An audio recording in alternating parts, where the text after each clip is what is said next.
Friends, namaskar.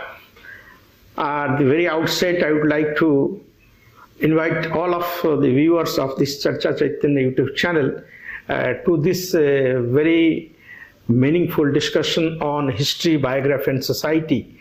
And as a student of society, when you look at history and look at biography, it always builds the society or contributes in one way or other to understand society. I think to extend this kind of ideas, if you refer to C. Wright Mill's writing, he also talks about history, biography, and society. I think to extend these ideas and these discussions, I have a very eminent scholar with me, a scholar of history, and Professor Ravi, who has expertise in the area of history, biography, and society. So I would be inviting him to this discussion on history, biography, and society. Professor Ravi, thank you very much for the invitation. A very warm welcome to this Charcha Chaitanya YouTube channel for this debate and discussions on history, biography, and society. Tell me, how do you look at history as a student of history? Well, if you look at a specific issue of history and biography, biography played a very important role. If you look at the classical writers like Herodotus, Plutarch, and other Greco-Roman writers, so they believe that the intellectuals in the society perfectly represent the reality of the society. So therefore, in a way, the initial part of the beginning of history, it could be termed as semi-biographical writings by most of the intellectuals. Even if you come to Indian subcontinent, even in India, for example, you have a biographical genre, and you have a very wonderful book written by Bhana, Harshacharita. It's a kind of representative, emblematic source for biography and history.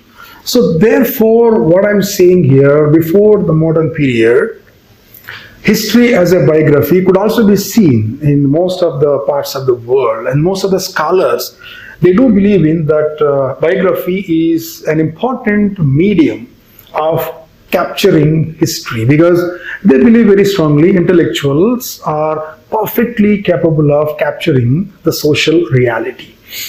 And then if you come to the modern period, for example, the person who is known as the father of biographical genre of history, Thomas Carlyle. The Thomas Carlyle's famous sentence is, history is nothing but a biography of great men. That itself reflects the importance of biography as a source for understanding history.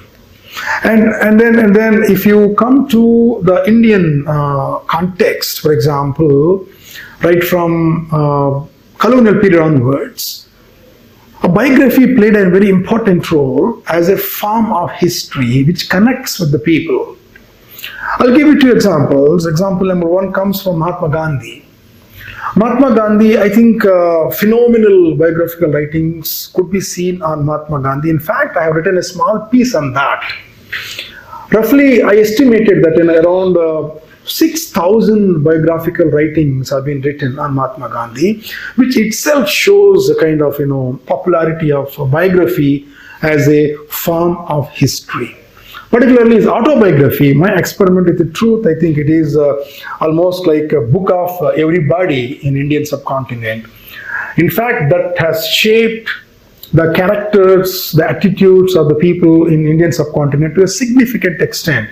In fact, I myself confess that I was very much inspired by the autobiographical writing of Mahatma Gandhi. And then if you look at another example from Jawaharlal Nehru, for example. Jawaharlal Nehru autobiography again played a very important role. I can give many examples like that. I think it's sufficient to convey the message. It's very clear and loud. That is, his biography and autobiographies, they are very, very important so far as reflection of history is concerned.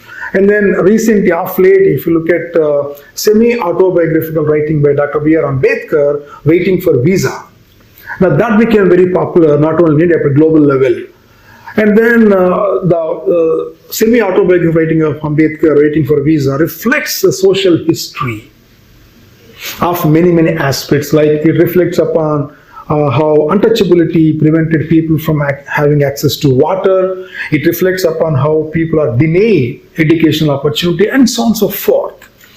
So therefore, my very crisp answer to you is that biography undoubtedly one of the very important, in fact, very fascinating medium of history, not only in the past, even in the present. Because even still today, biography enjoys wider reach and then very easy to connect.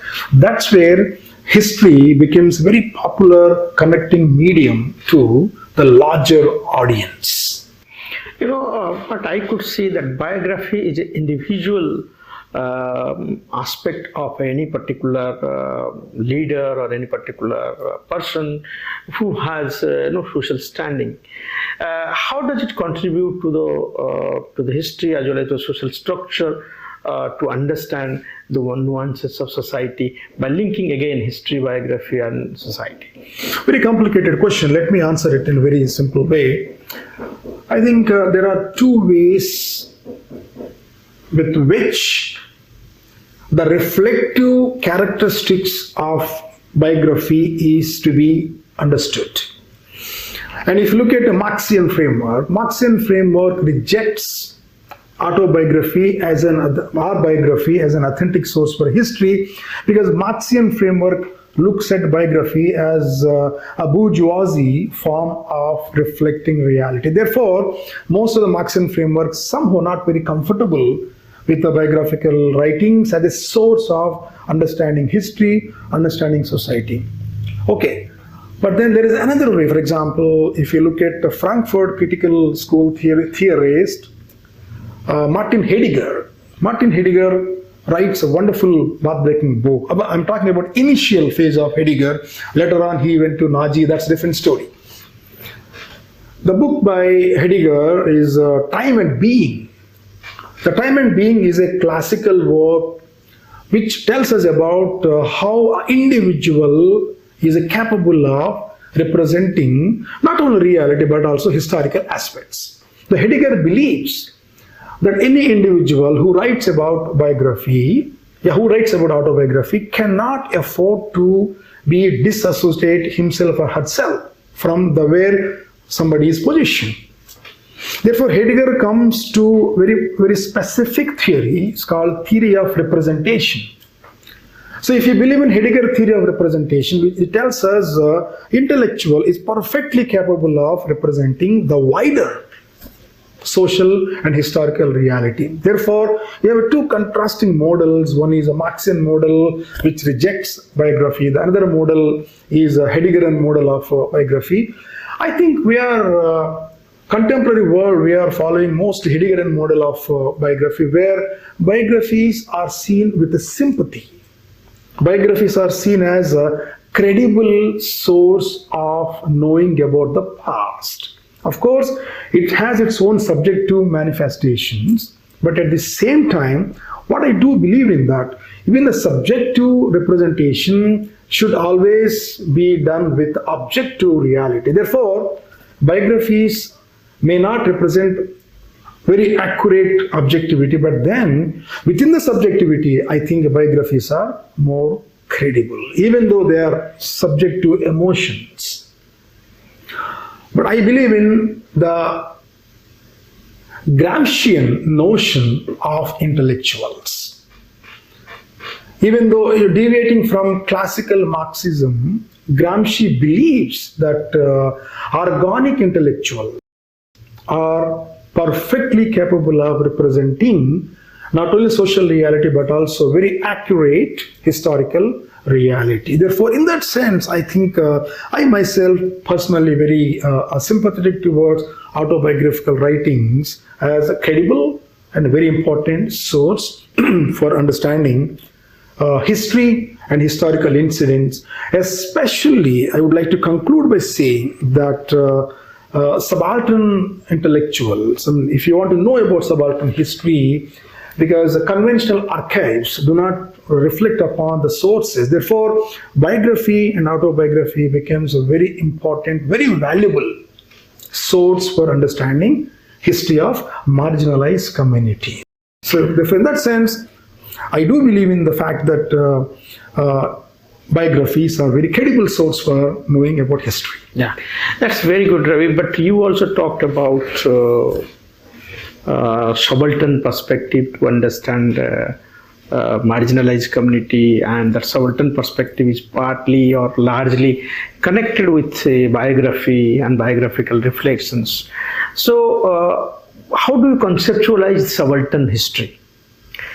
And is it same what the Marxian history is, or it is different? Well, I don't want to be methodologically dogmatic because obviously Marxism did play a very important role in exploring history of marginalized.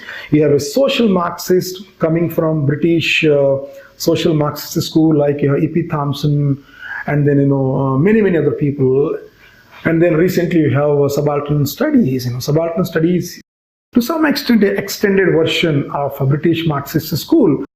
But having said that, again, I'm going back to what I said, because subaltern history is nothing but a quest of people from margins to assert themselves.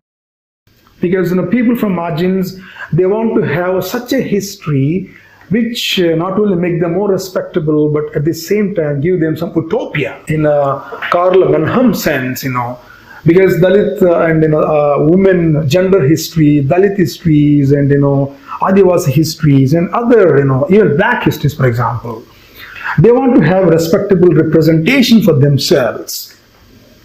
But then subaltern history is stuck with some point, what I feel, as rightly pointed out by Sumit Sarkar.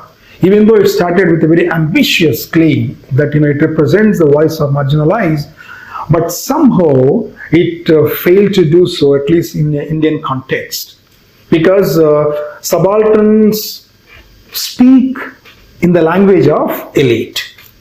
So therefore now, what most Ambedkarite historians nowadays are claiming, that most of the gender historians like Uma Chakravarti claiming, that no, it's a time for subaltern history to move away from elite orientation to genuine subaltern orientation. The genuine subaltern orientation for history, I mean that history should be written by the community themselves. I'm not methodological dogmatist again, but then there is a difference in terms of writing history by the marginalized community themselves.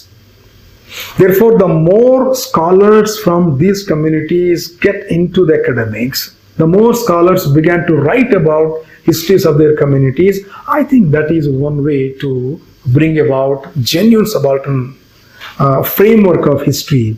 This is a way I conceptualize, because I believe in agency which textualize the experience is more important than other things. Therefore, the agency should come from these communities. Yeah, that's what. If you take this kind of argument, what we generally discuss, we make a distinction between subaltern perspective and Ambedkarian perspective, and we consider Ambedkarian perspective is itself a methodology to understand society and understand history. What is your take on this? Whether Ambedkarian perspective is same as the subaltern perspective, or you consider Ambedkar's perspective something different and it has its own nuances to understand society? Honestly speaking, very few works have been done on Ambedkar from theoretical perspective, because most of the writings on Ambedkar, what I feel, are being done with emotions, are being done with immediate assertive utilitarian point of view. But Ambedkar and his theoretical contribution yet to be explored seriously. But if you look at Ambedkar's engagement with history as a form of knowledge, because Ambedkar looks at history as a tool for emancipation of the marginalized. Because if you want to understand Ambedkar, you have to understand the global level decolonization articulations. We have to locate him. We have to locate him into the global level quest for liberative ideology. Like for example, African liberative ideology by Fanon, okay, and then American liberative ideology by Martin Luther Jr. So these are all global level oppressive ideologies, marginalized ideologies. They actually crave for emancipation. So Ambedkar looks at history as a kind of inspiring instrumental weapon in order to inspire the marginalized section, so that they will become more receptive, so that they will become more active, so that they become more argumentative. That's what Ambedkar looks at history as a tool of liberation. Now, how do you conceptualize Ambedkar's notion of history? For Ambedkar, history is not facts and figures. For Ambedkar, history is nothing but the process of ideas. Because if you look at, I think you're familiar with Ambedkar's idea of revolution and counter-revolution. That's where one of the components of Ambedkar's version of history. For Ambedkar, history is nothing but a kind of dialectical relationship between revolutions and counter-revolutions, and then there's a clash between domination and then anti-domination, hegemony and counter-hegemony. Therefore, for Ambedkar, history is more than chronology. History is more than a simple, mere understanding of the past. Rather, history has several mysteries for Ambedkar, several riddles. Those riddles for Ambedkar can only be understood with the help of historical knowledge. Therefore, for Ambedkar, history is a solver of riddles, enigma of emancipation. Very good, Ravi. I always say to my students as well as my viewers that studying society is a liberating kind of experience, and it liberates you from the clutches of many social dogmas and maybe social evils. So therefore, understanding society, studying sociology, studying social science is important. So how do you look at it? Does history is a liberating discipline? Studying history or doing history is a liberating discipline. This ethical question. It's like deontological ethics, which is part of your sociology. And then you have virtue ethics, for example. If you look at history, in fact, social science from virtue ethics,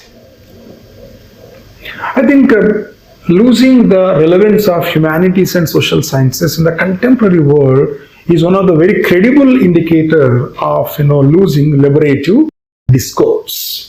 Because humanities and social, particularly social science, is basically teaches you, they teach you how you have to be driven by virtue ethics. Virtue ethics, I mean that you need to take care of your companions, you need to take care of society, you need to take care of your community, and you need to take care of your collective social life.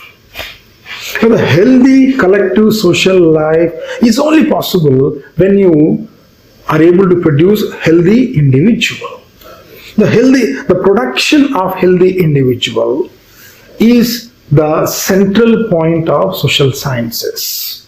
Healthy individual, healthy citizens, what I mean to say here is the individual who is compassionate, the individual who always compromise their own comforts for the sake of others. I think then only what most of the classical thinkers of sociology visualize kind of society, organic society.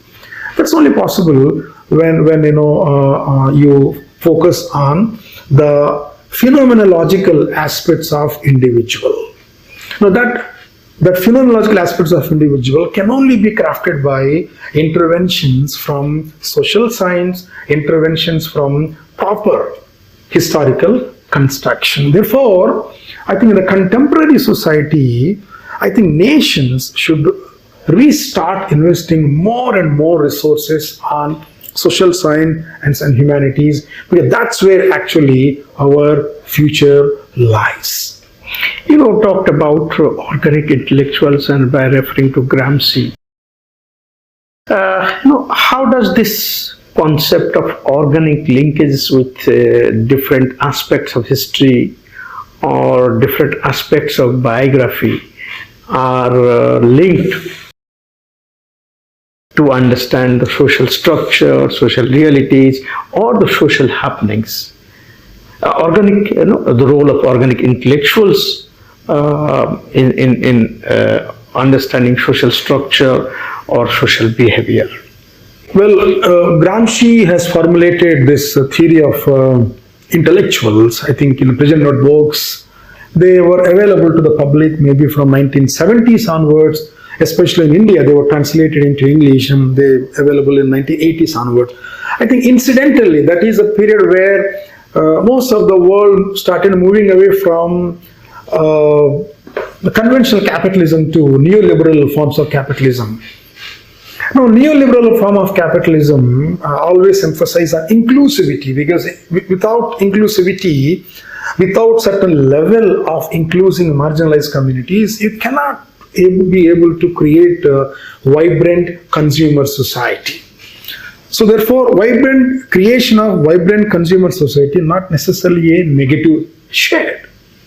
So I think this is a context in which the notion of Gramsci, organic intellectual, becomes very, very popular. Now, what is the literal meaning of organic intellectuals? I think let us deliberate upon that.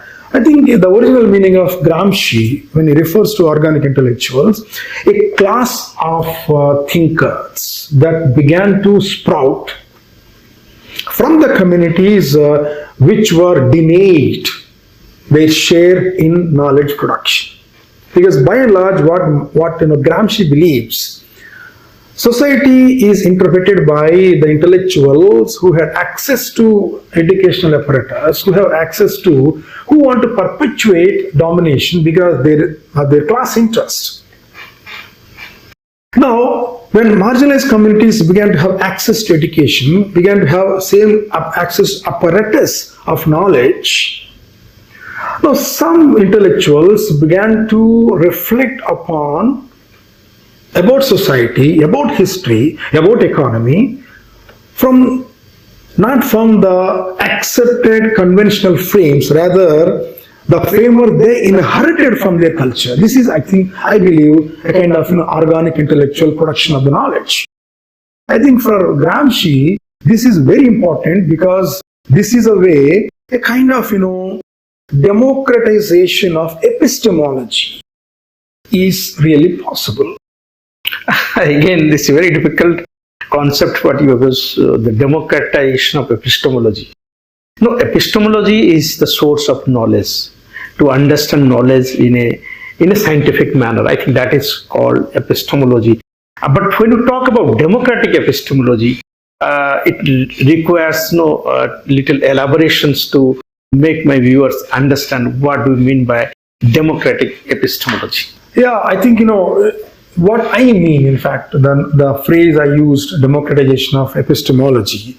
See, epistemology, by and large, philosophical point of view, it is crafted mostly by the conventional intellectual. That's what I mean.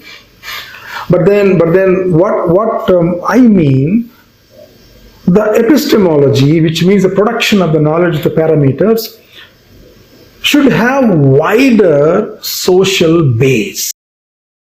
This is what I mean. Democratization of epistemology, which means that the world should not simply be interpreted by the so-called conventional intellectuals. Rather, the world should be interpreted by the communities from diversified background.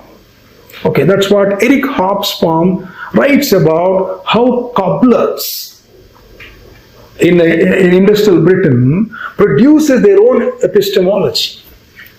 Okay, so therefore what I mean, democratization means, what I mean here, knowledge should not be should not be created by some social sections, rather wider level of social sections which were denied access to production of epistemology, they should also come into the force. I'll give a simple example. In case of India, I think Kancha Ailaya talks about epistemology from below. Okay, which means that we have epistemology being created by some section of the people, and you need to have an alternate epistemology to that. That is what I meant, democratization of epistemology. I think it's a need of the hour happening at global level nowadays. You have a very vibrant genre of black feminist thought. You have a very vibrant genre of eco-feminist thought. This is, I think, called what I mean to say, democratization of epistemology, wherein the communities which are denied access to participate in the production of the knowledge should be allowed to do so. In our discourses, we also talked about, there is an eminent sociologist, Professor T.K. Oman. He talked about perspective from below and how knowledge is produced at the grassroots level and how this knowledge is perceived, understood. I think what you are trying to say, it is about democratization of knowledge or democratization of epistemology of knowledge. So in this particular context, I think you also referred to liberal capitalism and liberal consumerism. I think you advocate liberal consumerism and liberal capitalism. But do you think that there is a connection between history or there is a connection between history and globalization when you talk about liberalization and globalization which is taking place across the globe and which has tried to influence all of us in many ways? So therefore, what exactly I mean to say that this liberal capitalism has a new form, or globalization is a new form of liberal capitalism. What is your take on this? What Francis Fukuyama visualized the end of history. We're all, in fact, we are very euphoric about, liberal capitalism is going to deliver goods, which it has done to a large extent. There is no doubt about it. Because globalization has its own virtues, has its own positive points. But at the same time, what I feel, it has its own shocks. It has its own, hurdles. I think that's where we are, entire world stuck nowadays. The globalization, undoubtedly, it has delivered its own virtues. At the same time, what I feel, globalization has its own limitations. Now we are witnessing all those limitations. At a global order, I think I need not to tell many things. Now everywhere you see the global order is now changing rapidly. This is a symptom, what I feel, symptom of liberal capitalism. The liberal capitalism needs to rediscover itself to come out of all these very anarchic situation that is prevailed. Now, how it can reinvent itself, I think the clue lies in, again, Dr. B.R. Ambedkar. Because Dr. B.R. Ambedkar mentions about liberal capitalism, of course. At the same time, he also implicitly mentions about human capitalism. There's a different distinction between human and liberal capitalism. Liberal capitalism still gives importance to profit with their own institutional safeguards, okay, but it allows market to dictate terms. But for Ambedkar, he proposes, a human capitalism, which means that, of course, industries and markets are allowed to have their own profit, but at the same time, those profits need to be redistributed back in a very more efficient way. And there has to be some, agency to make sure that, all the profits are again shared. In a way, I think, this is a very important intervention by Dr. B.R. Ambedkar because if you don't take care of the civil society, if you don't take care of the standard of living of the communities, those communities will not be able to become very active consumers. So therefore, human capitalism, I think, is a conceptual category. We need to deliberate upon that. So liberal capitalism needs to transform itself into human capitalism, wherein more importance to be given to the sections which are outside of the mainstream society. I think that's where capitalism will survive. Yeah, it has been said in many debates that capitalists will never see that poverty perpetuates, and because in one way or other they are interested to produce the goods, and they also look for the markets to use these goods. So therefore, indirectly, these capitalist houses will certainly work to enhance the capabilities. Exactly. You know what Amartya Sen is trying to say, the capability approach of the people. So they will work on the capabilities of the people, by which they will be economically self-sufficient, and they will somehow use the products which has been produced by the capitalists. So I think what exactly the concept you are trying to argue, I think in this line, that liberal capitalism also wants a poverty-free society,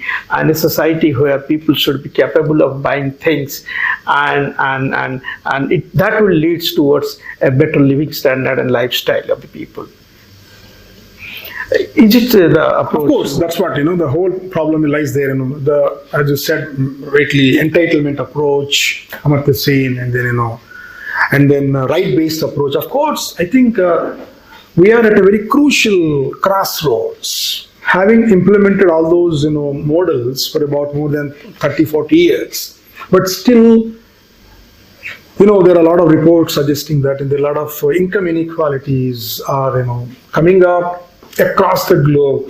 So which means that somewhere this entitlement approach not sufficient, not good enough. Therefore we have to go beyond the existing entitlement approach. Now how we have to go beyond is, I think, intellectual preoccupation.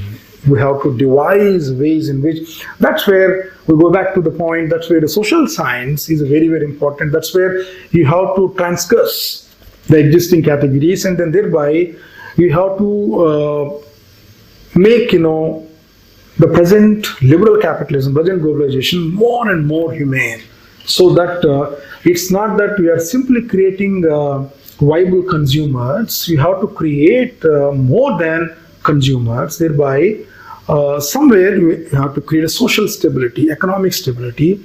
I think all theoreticians need to work on this future theory. But that's why I think this is a due. Yeah. Thank you very much, Professor Ravi, to spare your valuable time and to talk to the family of Charcha Chaitanya and to our viewers on different aspects of history, society, and biography. And moreover, the discussions and the conclusions what we could derive out of it, that there is a link between theory and practice. In that particular context, there is a link between history, biography, and society. Thirdly, there is a link between liberal capitalism and liberal democracy. I think with all these nuances, with all these notes, with all these thought-provoking theoretical discussions with Ravi, we are really grateful to all of you that you have joined this particular YouTube channel and trying to develop your understanding to be a mindful citizens. I think that is the purpose of this particular channel. Thank you very much, Ravi. Thank you very much for giving this opportunity, and I would like to thank your viewers for patient hearing, and then I would like to congratulate you for picking up such a wonderful topic. I wish you all the best. Thank you very much. Namaskar.